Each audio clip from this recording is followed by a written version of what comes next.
Imagine Bambu Lab releasing a brand new flagship printer, but that's still not being the biggest news from a Bambu Lab yesterday. Don't get me wrong, I'm super excited regarding the brand new X2D, and I actually purchased my own unit literally the first minute it was available. So if you have any questions regarding my upcoming review, please do let me know by leaving a comment down below. But in this video, I want to talk about the brand new Bambu Studio update and the Color Mixer Studio, which I think is going to revolutionize 3D printing as long as you have the right 3D printer. But in order to understand this a little bit better, let's just jump into Bambu Studio and get started right away.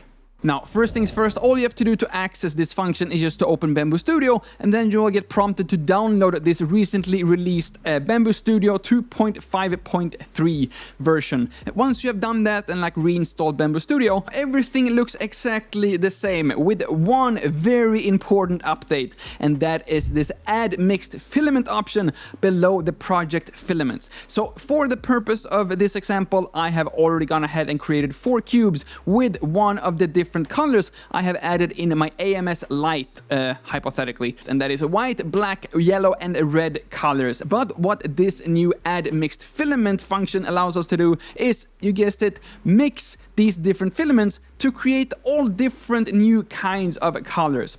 I think that we all already know that if we do mix white and black, we do get the color gray. This is like color science and color theory. We're not going to go into too much detail with this. Basically, if you remember when you were a kid and you mixed different colors and you created new colors, it's exactly the same here. So if we do mix, for example, here, the preset already suggested here is 50% white, 50% black, we do get this perfect gray color. We're just going to click OK. And then we see here that we do have a new mixed filament that is filament number 5, and that is 50% white and 50% black. And what we can do then is just add another primitive cube, and then we're just going to drag it out here and then press keyboard number 5 to actually color this gray, a color that we don't have currently loaded in the AMS. And just to give you one more example, we're gonna copy this cube, and then we're gonna add another mixed filament with this plus button here, and we're gonna actually replace the white with yellow and the black with red, and we should get the color orange. So this is how you create completely new colors based on your actual filament. There are a few more things I want to cover here as well, because you might have already seen it. If we do go in here to this 6th color orange, instead of having a perfect 50-50 split, we could actually just drag the slider and adjust the ratio. For example, if we do want to have 75% yellow, or if we do want to have 75% red in this case, we can just go in here, we press OK, and then we have a slightly more red, 3/4 red to be precise. Should also mention that you could actually add a third new material or a third new color to your mixing algorithm here as well. And here you also have some mixing recommendations directly from Bambu Studio. Now, maybe just mixing white and black may not be the most exciting example, and of course you can just get orange by yourself straight from Bambu Lab instead of having to mix yellow and red yourself. But if we do take this to the next level, that's when we will see the full spectrum of this new function. Here we have the full spectrum 3D design from Maker World, and if we download the STL or the CAD file, not the 3MF file or just opening up in Bambu Studio directly, then we can actually get all these mixed filament options directly in Bambu Studio as well. So we don't have to even create our own mixed filaments because it's already saved in the CAD file in this case. So just give it like a week or a month and I'm sure we're gonna see tons of new prints just like this one, where you could literally create all different kinds of colors here with only using a blue, red, yellow, and magenta, and white here for the base. So in this case, it's actually 5 colors, but the white is not actually mixing in this full spectrum 3D text. Now, if you do feel like this sounds way too good to be true, that is because it kinda is too good to be true. Basically, this is just an optical illusion because the filaments don't actually mix as if you would just take 2 different kinds of paint and mix yellow and blue to make generic green. Here instead we do have different layers. So for example, the S here is 100% yellow, and then we have, I believe, a 25-75% mix for the P, and then it's 50-50 on the E, and then we do have 25% yellow and 75% blue for the C, and then we go to 100% blue on the T. And if you do look very closely at the actual print, you do kind of see these like layer lines as well, but as like a 3D printing enthusiast, you're still just amazed by how this actually works, because I think that this result is absolutely amazing.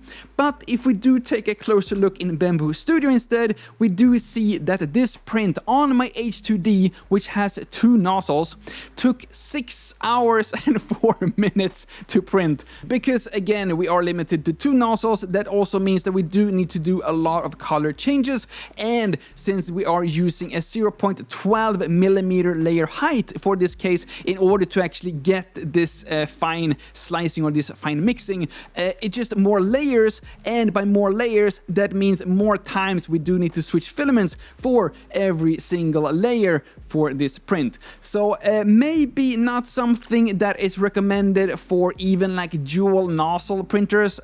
Just doing it once to try it out, I think it's worth it. But if we would switch to, for example, a Bambu Lab A1, this color mixing studio works with any kind of Bambu Lab printers, so go ahead with any kind of printer that you want. Just be aware that if you do slice this on a Bambu Lab A1, it is gonna take 113 grams of filament to make something as beautiful as this. All in all, I am absolutely thrilled that we now have this new function directly in Bambu Studio. No need to use any like third-party platforms or like other types of slicers. With that said, I don't think I will ever use this function to recreate a color that already exists. To my side here, I do have like 7 different shades of blue and 50 shades of gray in the closet. And I think that this is just so much more practical solution than to play around with this color mixing, other than if you do need one specific color tone, or if you for some reason you just need a tiny amount of one specific color that you will never print with again. And one more thing that we have not talked about yet is that you can also do gradients from, for example, 100% yellow to 100% red, instead of having a mix of orange for these 2 colors. I'm gonna be the first one to admit that maybe the gradient function is not yet 100% calibrated, or maybe it just doesn't work with all the different kinds of filaments. This is supposed to be 100% yellow to 100% red. I think it's okay. I can see the potential, but if we're comparing with, for example, this like a gradient rainbow PLA from Sunlu, who, by the way, has been so kind to sponsor this video with all different kinds of filaments, then I would 100% go with an actual dedicated gradient filament that also prints like as a one color in the printer or in the slicer. So you will print so much faster if you do have dedicated filaments, instead of trying to create your own using this like mixing studio. But believe it or not, Bambu Lab also dropped one other super cool function. I think I haven't actually seen the results yet, together with this color mixing studio, and that is a bunch of new fuzzy skin options as well. If you never heard about fuzzy skin before, then under the others menu, and if you scroll down to the special modes, we do have an option called fuzzy skin, which creates a fuzzy skin on your 3D print.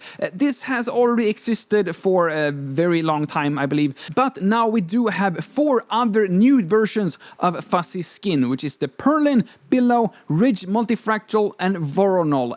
Honestly, I don't really know how to explain all these different versions of the fuzzy skin, so I'm just going to show you here on the screen. My personal preference is still that the classic fuzzy skin is the best one. Maybe it's just because that's the one I'm used to see the most, but I'm sure that's going to be so many new use cases for this as well. But talking about like fuzzy skin, if you haven't seen my previous video where I'm talking about the bump mesh function by CNC Kitchen, or the bump mesh website. I would 100% recommend that if you're interested in adding some new types of textures to your prints.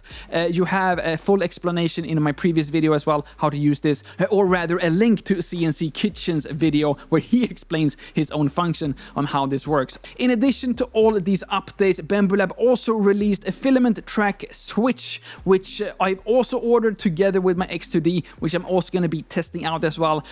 Basically, this is just going to make it so if you have two AMSs, instead of having to have one AMS hard-coded or like hardwired to one nozzle, adding this little switcher in between makes it so filaments from AMS 1 can go into nozzle 2 and vice versa. Apparently this is going to speed things up. I have no idea how good this is going to be, to be honest, but of course, for the purpose of you guys, I am going to try it out. But if you have any questions whatsoever, just let me know down in the comments. And at the same time, please also subscribe to this channel if you do find these videos helpful, since that very much encourages me to continue making videos just like this one. And in addition to this, there is one more thing down here deep in the Bambu Lab release notes that I do want to cover as well. They've updated the print by object function. So if you are using print by object often, now you will actually see the printing order of how these objects will be printed. But something that they don't mention in this update is how do you actually change the order of these different objects. So for example, if you do want object number 2 to be printed as object number 1, all you have to do is to go into the objects menu and then just drag object number 2 up to the first spot, and then that will be object number 1 and also printed as the first object. And last but not least, here we also see that the P2S now support remote drying and dry while printing for AMS 2 Pro and AMS HT from Studio's devices page. Something that I think is gonna be absolutely amazing news for you P2S owners, who I feel have been maybe a little bit grumpy this week when they saw the brand new X2D and only being $100 USD more expensive than the P2S that apparently a lot of people on Reddit just bought a few weeks ago. But hopefully you have already subscribed to my channel, so when I release my X2D review that has not been supported by Bambu Lab, maybe you are gonna feel better about your recent P2S purchase. I have no idea. But with that said, thank you all so much for watching this video and hope you enjoy this color mixing function just as much as I hope that I will enjoy it as well. Thank you all so much for watching. My name is Lucas. Starts with L as in like, ends with S as in subscribe. Please do both, and see you all in the next one.